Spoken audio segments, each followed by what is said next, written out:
All right, now that we've wrapped up Tailgate Update, let's hit it with Julie for some true crime. Yeah, and first I'm going to shout out my mom, who was born yesterday on October the 13th. I won't tell which year. Probably one of the only good things has happened on that day, if you ask some people. Um, yeah, so happy birthday. And that's a little true crime because we all know what happens on Kevin. October the 13th. And plus, she's one of our biggest fans. So, a little shout Nice. out. All right, so we're gonna start this little shit show with Kevin Hart. He's no longer in a wheelchair, y'all. Yeah. Yeah, because he was in Pennsylvania, I believe. No, New Jersey with Tom Brady and Travis Scott and the CEO of Fanatics at a local card shop, and he was trading cards. They were trading football cards with the kids, and the kids were elated. And we found out that Tom Brady has a lot of cards for some reason, like a little collection. All right, so heading into Henry Ruggs, we bring him back to say that OJ had the nerve to call into question Henry Ruggs' sentencing. I'm titling this "The Audacity of OJ." So he was quoted saying on Twitter, "I know I went to college on a football scholarship," which is his way of saying that he wasn't that bright. Now that has nothing to do with football and everything to do with him because he wasn't. He had a lot of trouble in school. But anyway, but somehow this math is not adding up to me.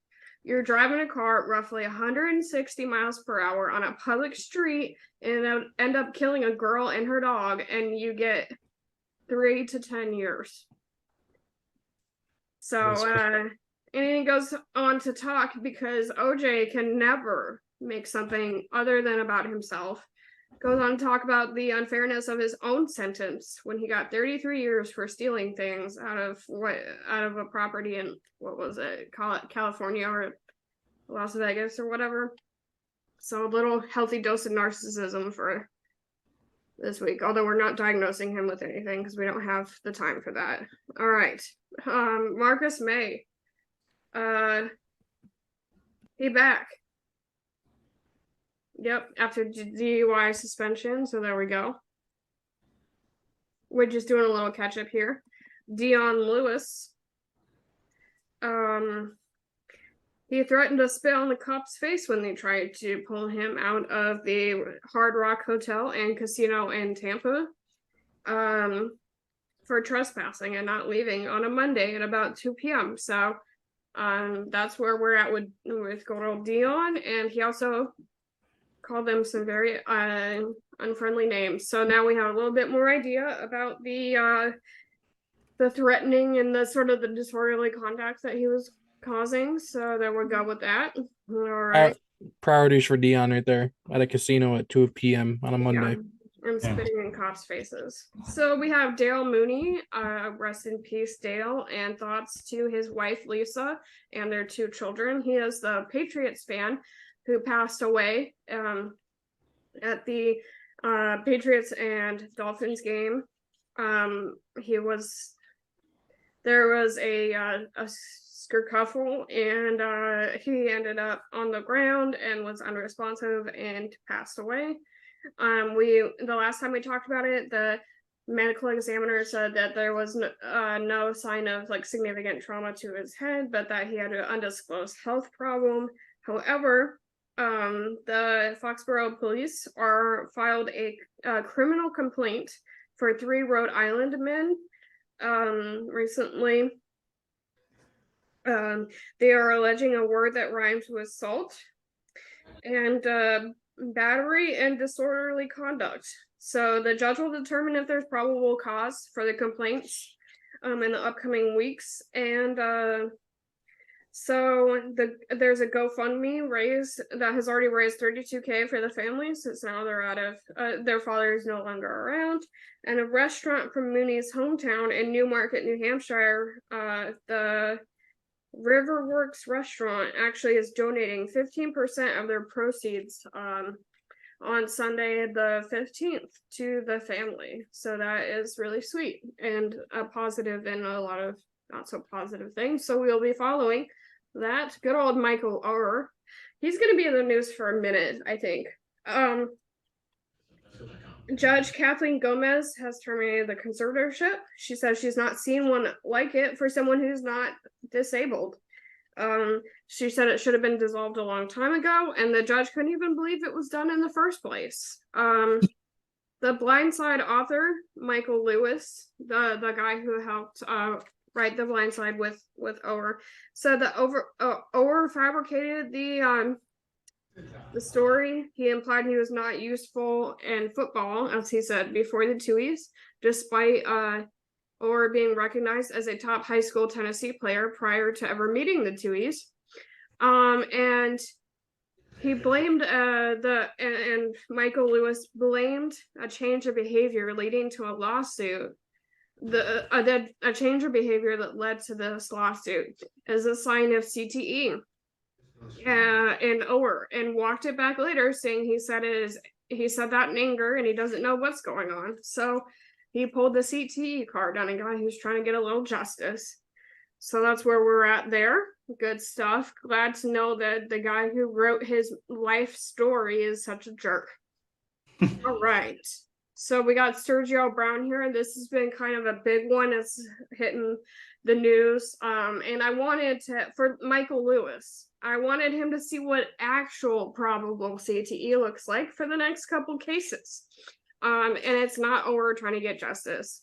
All right. So Sergio Brown, this gentleman right here, was charged with taking his mother's life, Myrtle. Myrtle Brown, 73, was found dead in a creek on the 16th of September on the backside of their property. The family called the cops after being unable to locate or speak to Myrtle or Sergio for quite some time, which is really unusual. Myrtle's death was ruled a homicide by the medical examiner. There's multiple assaults injuries, and it occurred 12 miles west of Chicago in Maywood, Illinois, so in Caleb's backyard, but not the same backyard that the creek was in. Okay, so the neighbor said that they saw Brown burning his mother's clothes in a bonfire. And there was some footage caught on a Ring doorbell, either of the neighbor or of Sergio's, showing that he was burning his mother's clothes in the bonfire.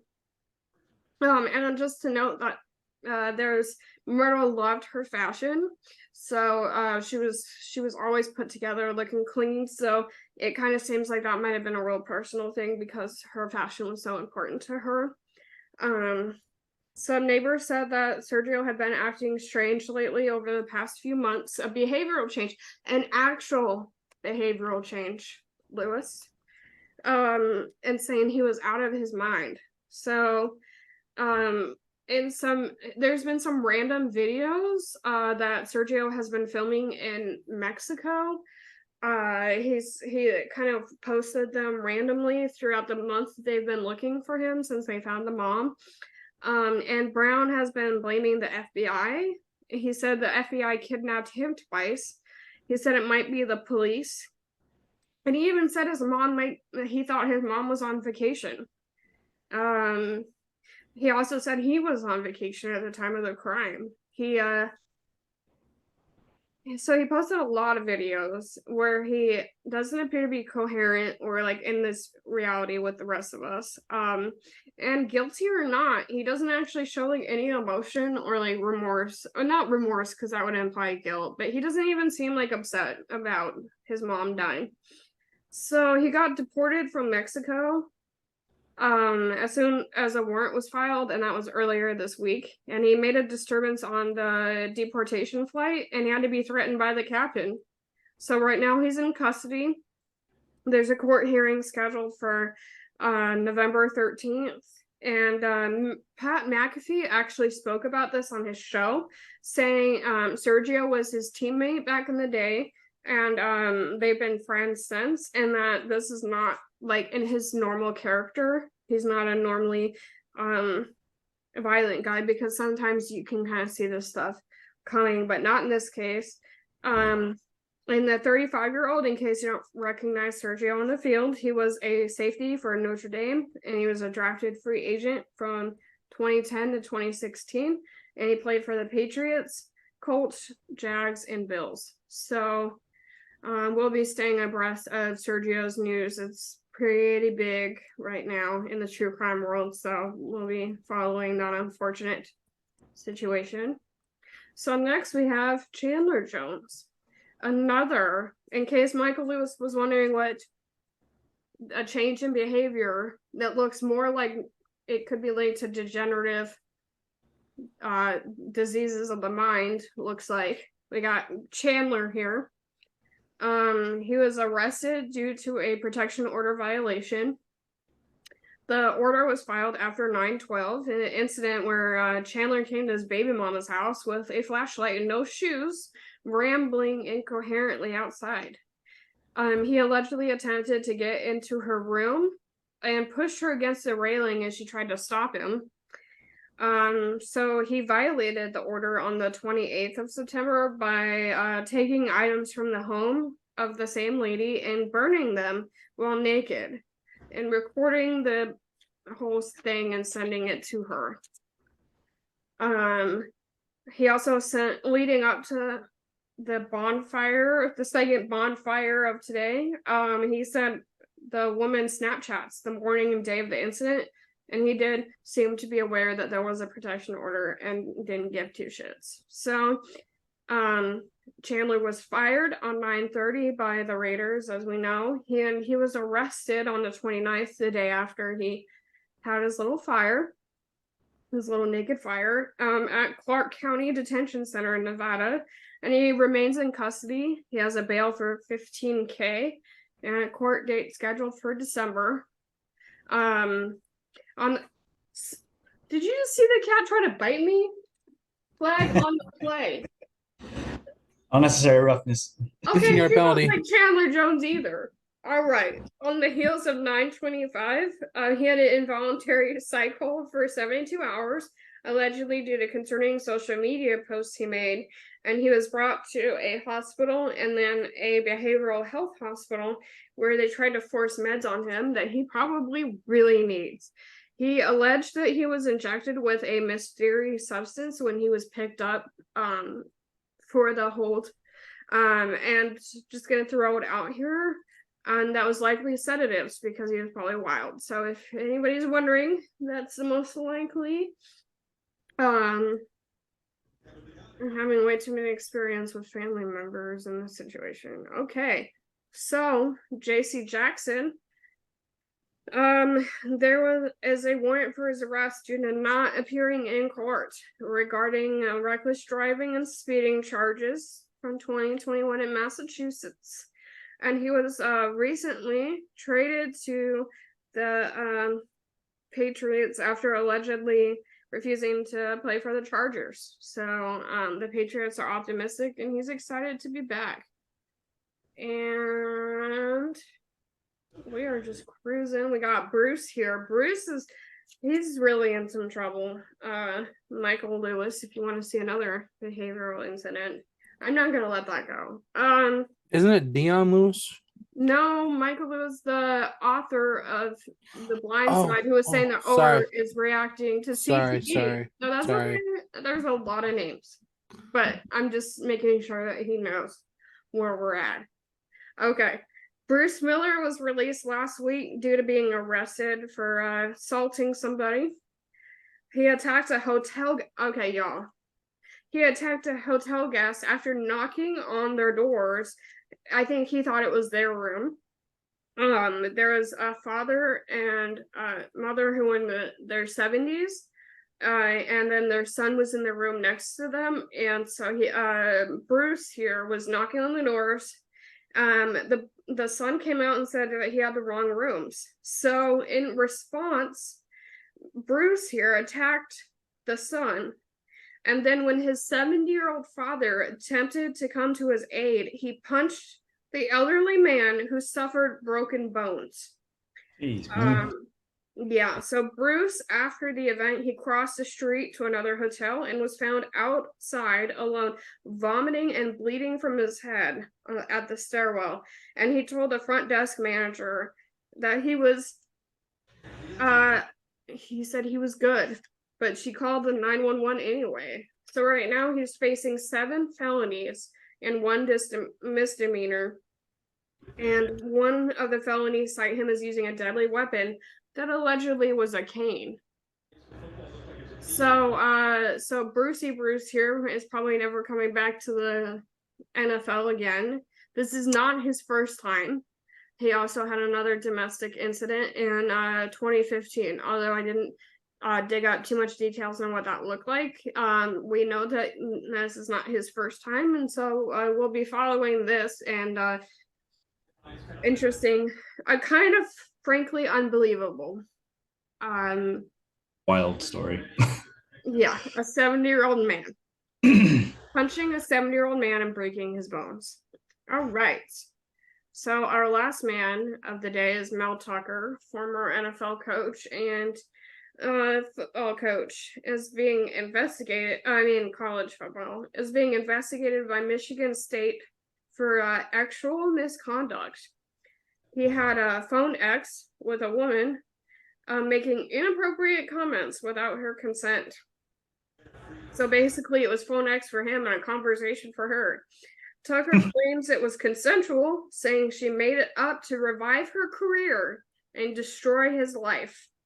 He called her allegations character assassination. Also, he suggests that she coerced him into having the conversation and said that she spread rumors and was motivated by greed and was not trustworthy. And a little FYI, this is actually called DARVO. That's the abbreviation. It's a common tactic for people who commit crimes, especially of an actual nature. DARVO stands for deny, attack, and reverse victim and offender. So he is falling into that little tactic very well. So unfortunately he called the wrong woman because she's not having it. So that is all that we have for this week. We have a lot of big stories with Chandler, with Sergio, Bruce. We'll be following all of these people and any past stories that we've talked about, and we'll bring you some new highlights as they come up. And we'll be trying some new things kind of with how we're filming this. So let us know, what did you think about having a name to a face, and did it make it a little easier to keep track of everybody, since we have a roster of 11 and that'll probably grow. So let us know. And if you have any thoughts about any of the cases, definitely comment down below, like and subscribe, and we will talk to you next week.